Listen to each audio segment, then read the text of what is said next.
नमस्कार दोस्तों, आप सभी का स्वागत है टारगेट विद नीतीश में। दोस्तों, आज के इस महत्वपूर्ण वीडियो में हम देखेंगे प्रैक्टिस सेट 9 जो बेट, यूपीजीडीसी, जीआईसी, पीजीटी और पॉलिटिकल साइंस से होने वाले भारत भर में किसी भी एग्जाम के लिए इंपॉर्टेंट है। तो आइए शुरू करते हैं आज का ये महत्वपूर्ण भाग। मेरा नाम है नीतीश कुमार। पहला प्रश्न है, दबाव समूह अपना लक्ष्य इस तरह प्राप्त करता है। ऑप्शन ए है हिंसात्मक तरीके से, ऑप्शन बी है प्रत्ययाकारी तरीके से, ऑप्शन सी है आंदोलनकारी तरीके से, और ऑप्शन डी है उपरोक्त में से सभी तरीके। तो दबाव समूह जो होता है अपनी लक्ष्य जो है, ये जो 3 प्रकार दिए गए हैं इन सभी तरीकों से करता है। तो राइट आंसर यहाँ क्या हो जाएगा? डी हो जाएगा राइट आंसर, यहाँ पे डी राइट आंसर। और आपको बता दें कि दबाव समूह जो है लॉबिंग का भी प्रयोग करता है।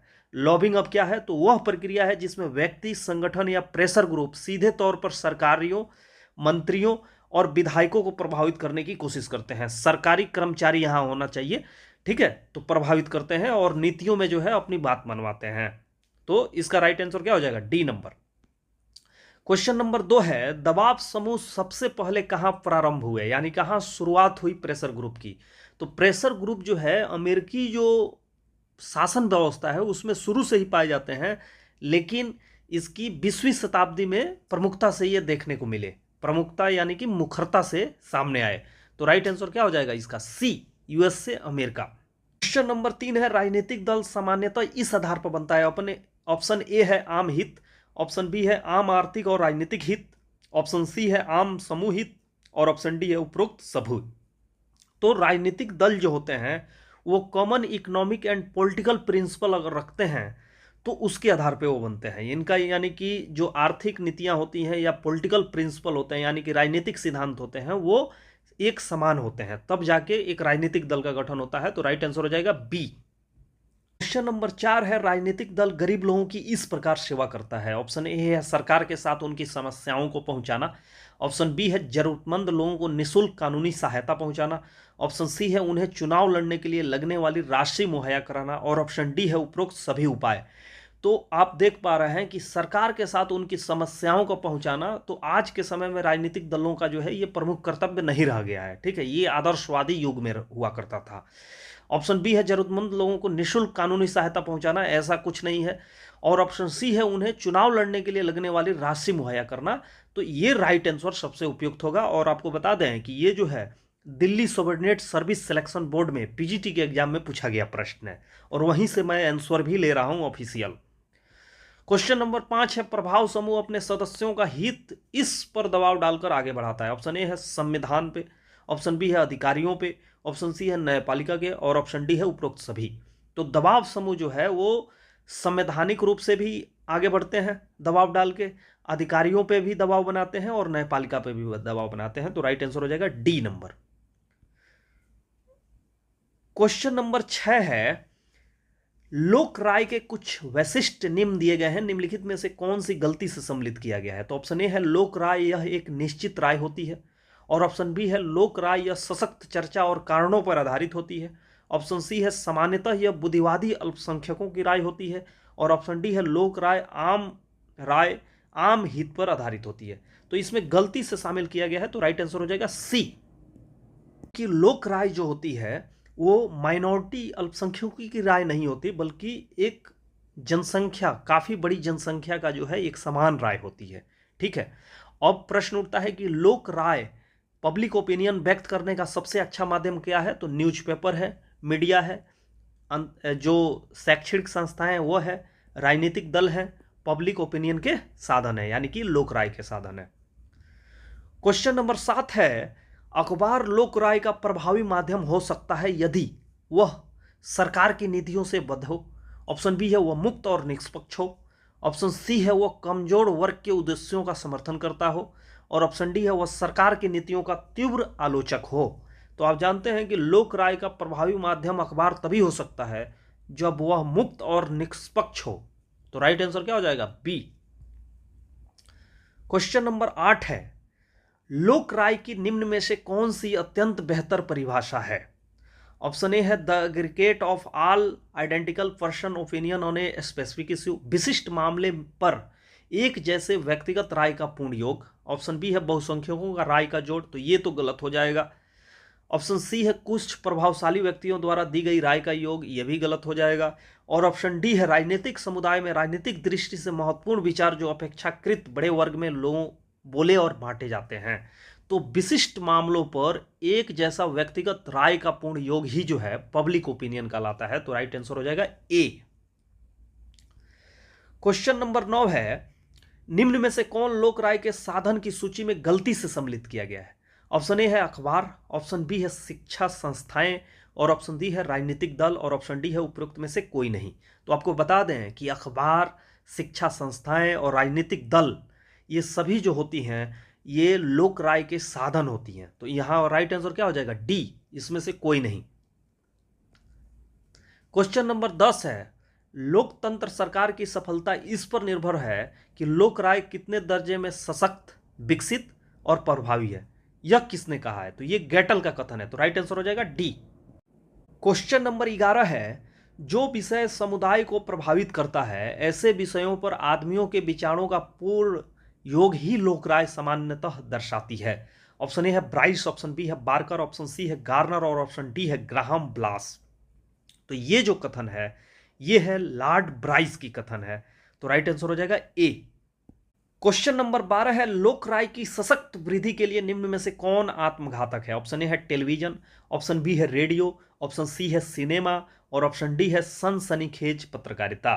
तो राइट आंसर क्या हो जाएगा? डी, सनसनीखेज पत्रकारिता। जब किसी खबर को चढ़ा बढ़ा के दिखाया जाए, जैसा कि आज के वर्तमान मीडिया में आप देख पा रहे हैं, किसी भी खबर को जो है एकदम जो है आप कह सकते हैं कि काफ़ी चमकीला बनाकर दिखाया जा रहा है, जैसा है वैसा नहीं दिखाया जा रहा है। तो इसी को एलो जर्नलिज्म कहते हैं, गलत गलत खबरें चलाना। तो लोक राय की सशक्त वृद्धि के लिए निम्न में से कौन सा आत्मघातक है? Yellow journalism. ठीक है, और ये जब ये तीनों जो हैं ये लोक राय की सशक्त वृद्धि के लिए अति आवश्यक है, आत्मघातक नहीं है। क्वेश्चन नंबर 13 है, जॉर्ज होरेफ गलप जिसे गलप पोल पद्धति का आविष्कार किया वह यहां से था। ऑप्शन ए है ब्रिटेन, ऑप्शन बी है जर्मनी, ऑप्शन सी है स्वीडन और ऑप्शन डी है यूएसए। तो ये जो है यूएसए थे। आपको बता दें कि ये जो जॉर्ज होरेफ गलप हैं इन्होंने सर्वे सैंपल तकनीक की खोज की थी, सर्वे सैंपल तकनीक की खोज की थी और ये यूएसए से संबंधित थे। क्वेश्चन नंबर 14 है, लोक राय इसमें महत्वपूर्ण भूमिका निभाता है। ऑप्शन ए है लोकतांत्रिक पद्धति में, ऑप्शन बी है तानाशाही पद्धति में, ऑप्शन सी है लोकतांत्रिक और तानाशाही पद्धति दोनों में, और ऑप्शन डी है सभी प्रकार के राजनीतिक दलों के निर्भीक के संचालन में। तो आपको बता दें कि लोक राय जो है ये लोकतांत्रिक पद्धति को चलाने में महत्वपूर्ण भूमिका निभाती है। तानाशाही पद्धति में तो लोक राय का कोई मतलब ही नहीं होता है। तो ये और ये ऑप्शन इसी तरह गलत हो गए। जबकि राजनीतिक दल में जो है आप जानते हैं कि कुछ एलिट क्लास के जो लोग होते हैं एक दो, उन्हीं की राय चलती है, लोक राय से उनको कोई लेना देना नहीं होता है। तो राइट आंसर हो जाएगा ए नंबर। क्वेश्चन नंबर 15 है, freedom of speech is a feature of, वाक स्वतंत्रता इसकी विशेषता है। ऑप्शन ए है लोकतांत्रिक संविधान की, ऑप्शन बी है सर्वसत्तात्मक संविधान की, ऑप्शन सी है democratic as well as totalitarian constitution, लोकतांत्रिक और सर्वसत्तात्मक संविधान दोनों, और ऑप्शन डी है इनमें से कोई नहीं। तो फ्रीडम ऑफ स्पीच जो है केवल जो है लोकतांत्रिक संविधान में पाया जाता है, सर्वसत्तात्मक संविधान में नहीं पाया जाता है। यहाँ पे भी जो है सर्वाधिकारीवादी संविधान की बात की गई है, इसमें भी नहीं पाया जाता है। तो राइट आंसर हो जाएगा ए। अगर आप चाहते हैं इस जो भी मैं पढ़ा रहा हूँ इसका सारा प्रश्न आप जो है पीडीएफ प्राप्त करें तो आप target with Nitish Telegram channel को ज्वाइन कर सकते हैं और वहाँ से आप पीडीएफ प्राप्त कर सकते हैं, जिसका लिंक जो है कमेंट सेक्शन में आपको मिल जाएगा टेलीग्राम चैनल का। क्वेश्चन नंबर 16 है, निम्न में से कौन सा संविधान वाक स्वतंत्रता का अधिकार नहीं स्वीकृत करता? ऑप्शन ए है Swiss constitution of 1874, option C है USSR constitution of 1936, option C है जापानी कॉन्स्टिट्यूशन ऑफ 1946 और ऑप्शन डी है उपरोक्त में से कोई नहीं। तो इसमें उपरोक्त में से कोई नहीं हो जाएगा। ठीक है, इसमें जो है स्विस कॉन्स्टिट्यूशन जो है ये भी स्वीकार नहीं करता, यूएसएसआर कॉन्स्टिट्यूशन ऑफ 1936 ये भी नहीं स्वीकार करता और जापानी कॉन्स्टिट्यूशन ऑफ 1944 ये भी नहीं स्वीकार करता। तो राइट आंसर हो जाएगा डी। क्वेश्चन नंबर 17 है, निम्न में से कौन सा कथन सही है? ऑप्शन ए है अंग्रेजी विधिवेत्ता ब्लैक स्टोन नहीं मानता था कि सेंसर व्यवस्था कोई अड़ंगा बन सकता है, ऑप्शन बी है 19वीं सदी का फ्रेंच तत्ववैज्ञानिक नहीं मानता था कि सेंसर व्यवस्था कोई अड़ंगा बन सकता है। ऑप्शन सी है अमेरिकी कोर्ट यह नहीं मानता कि पूर्ण सेंसर व्यवस्था वाक स्वतंत्रता के लिए कोई प्रतिबंध है। और ऑप्शन डी है उपरोक्त सभी मानते हैं कि सेंसर व्यवस्था यह वाक स्वतंत्रता के लिए नियंत्रण है। तो आप सभी जानते हैं कि इस प्रश्न का सबसे सटीक उत्तर जो होगा वो डी होगा। उपरोक्त सभी मानते हैं कि सेंसर व्यवस्था जो है वाक स्वतंत्रता के लिए नियंत्रक है। तो राइट आंसर हो जाएगा डी। क्वेश्चन नंबर 18 है हाल के वर्षों में इस कारण से पत्रकारिता का महत्व बढ़ गया है। ऑप्शन ए है शिक्षा का प्रसार, ऑप्शन बी है छपाई मशीनों का आविष्कार, ऑप्शन सी है कागज की बड़ी मात्रा में उत्पादन, और ऑप्शन डी है यातायात के लिए तीव्र साधनों का विकास।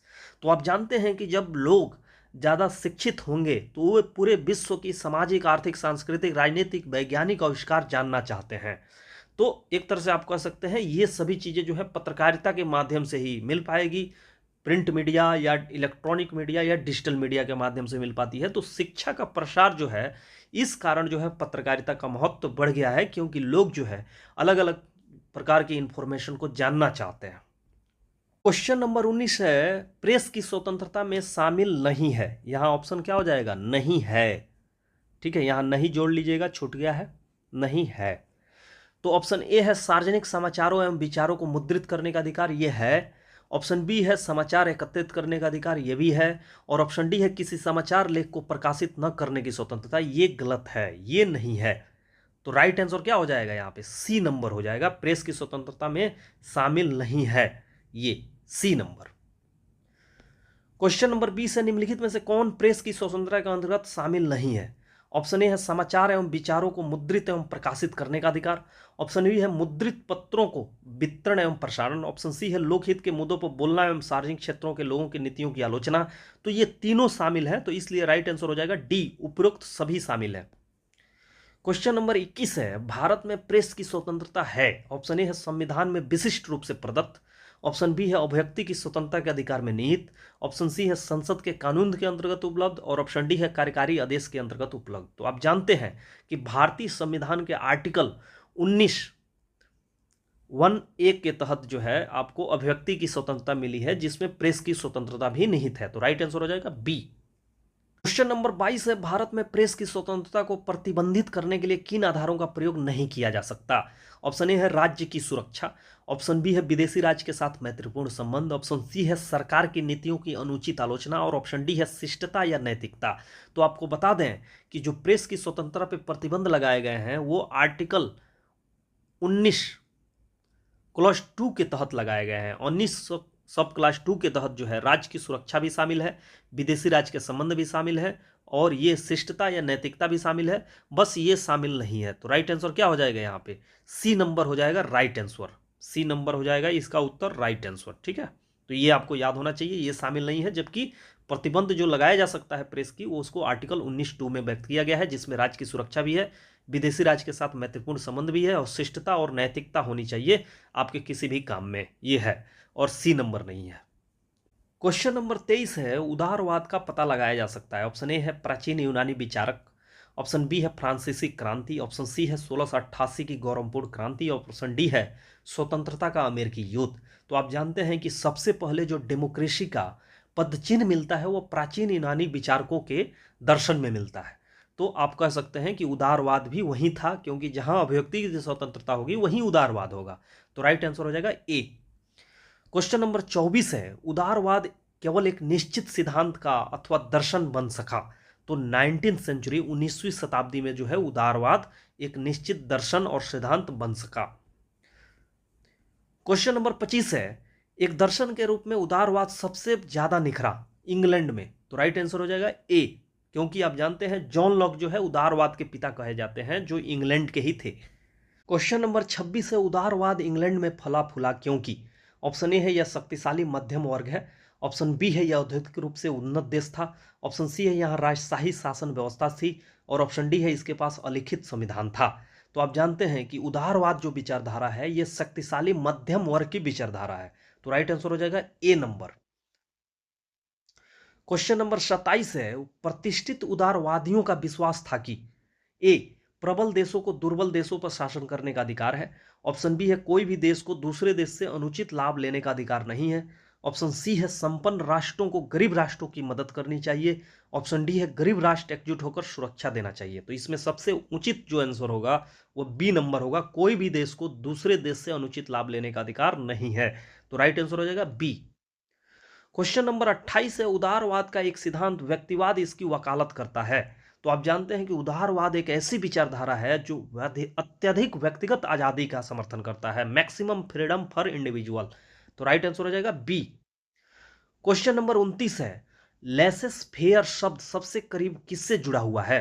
तो लेसेस फेयर आप जानते हैं कि इंडिविजुअलिज्म यानी कि व्यक्तिवाद उदारवाद से जुड़ा हुआ है। तो राइट आंसर हो जाएगा बी, व्यक्ति को खुला छोड़ दो। क्वेश्चन नंबर 30 है, निम्नलिखित में से कौन सा आधुनिक उदारवाद का मूल विश्वास है? ऑप्शन ए है राज्य का पूर्ण बहिष्कार, ऑप्शन बी है कल्याण में राज्य की सकारात्मक भूमिका, ऑप्शन सी है सैन्य शासन और ऑप्शन डी है पूर्ण राजशाही। तो आधुनिक उदारवाद में जो है कल्याणकारी राज्य का प्रस्ताव दिया गया है, यानी कि अब जो है कल्याणकारी राज्य होना चाहिए जिसमें लोगों का कल्याण हो। तो कल्याण में राज्य की सकारात्मक भूमिका होनी चाहिए। तो राइट आंसर हो जाएगा बी।